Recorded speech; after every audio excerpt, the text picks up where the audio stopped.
दोस्तों, आज हम ऐसे टॉपिक के ऊपर बात करेंगे नॉर्मली जिसके ऊपर बात करने के लिए आजकल के जो नए लड़के हैं, नया जनरेशन स्पेशली, उनको बड़ा शर्म आता है।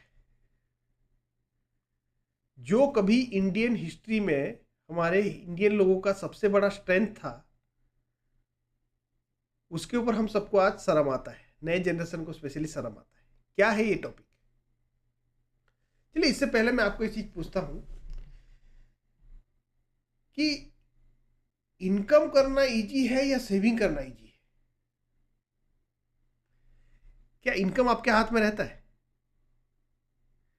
इनकम आपके हाथ में नहीं है, बट सेविंग करना तो आपके हाथ में है।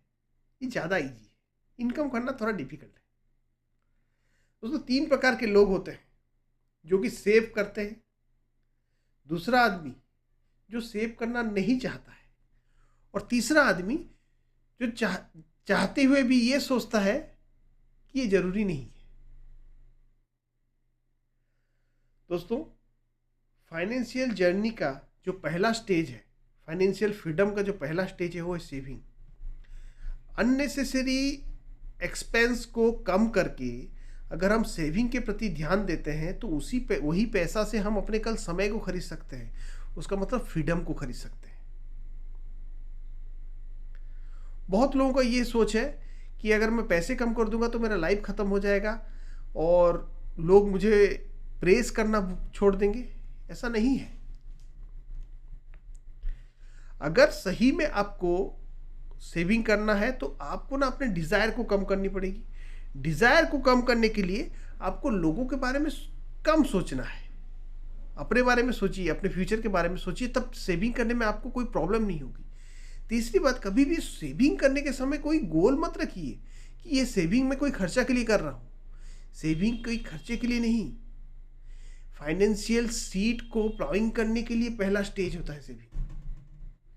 तो कभी भी सेविंग करने को शर्माइए मत। हम जो हार्ड अर्न मनी को जितना हो सके हम अपने को सेविंग करके इसी को ही हम अगर आगे लगाएंगे तो कल हो सकता है इसी की वजह से हमको और किसी के पास जाके नौकरी ना करना पड़े। हम खुद अपना कुछ शुरू कर सकते हैं। तो सबसे यही रिक्वेस्ट है स्पेशली न्यू जनरेशन को कि सेविंग के ऊपर जरूर ध्यान दें।